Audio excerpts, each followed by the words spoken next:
Nothing pains me more than to see how many of my fellow warriors in the battle for political truth throughout the COVID reign of terror are now spending their hours and days writing up elaborate defenses for Robert Kennedy and Tulsi Gabbard. Kennedy and Gabbard, two professional politicians, face hostile interrogations in their confirmation hearings in Congress. That is true, and it is a bit unfair.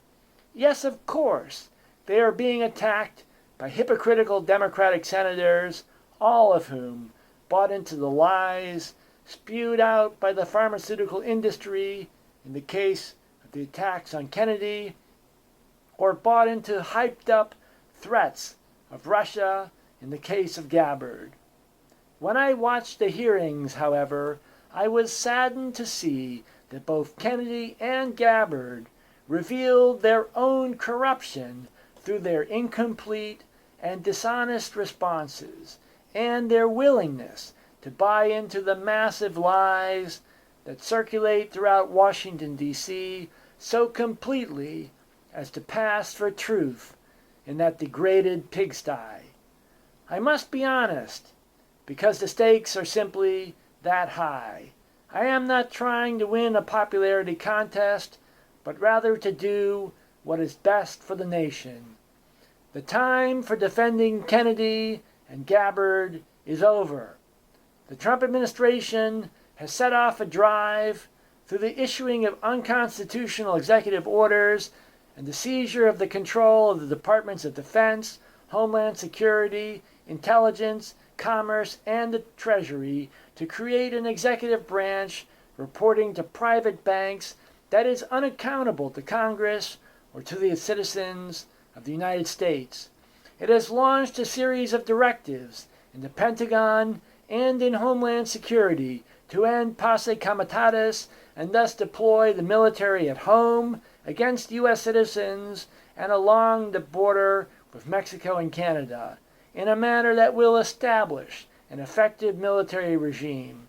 It has labeled its opponents, for whatever reason, as the radical left, cultural Marxists, and even communists, threatening to use force against this enemy within and to deport residents who do not have citizenship, and even to strip Americans of their citizenship if they do not conform with directives from the president.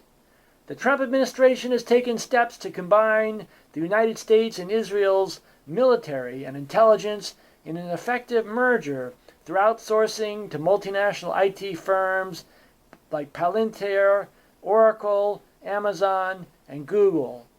These actions are without precedent in American history, and they will lead to a military dictatorship and put in place a military economy that demands perforce world war in order to justify its massive increases in military spending. If Kennedy or Gabbard were decent, honorable citizens holding up the Constitution and were committed to helping the nation and fighting for its people, they would withdraw from this contest and denounce the ideological cancer that is coursing through the blood of the body politic. The fact that Kennedy has spoken the truth about vaccines and other corporate crimes in the past does not excuse him when he gives legitimacy to this complete takeover of the United States government. The fact that Gabbard has expressed a more balanced perspective on American security concerns than most have in the past does not excuse her embrace of Israel and her willingness to give legitimacy to the rule of the United States by warmongering billionaires through her presence in that horrific cabinet.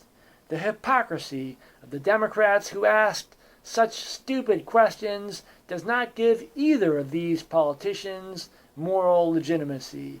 There is no compromise permissible at this point, and we should not waste any ink further defending these two hereafter.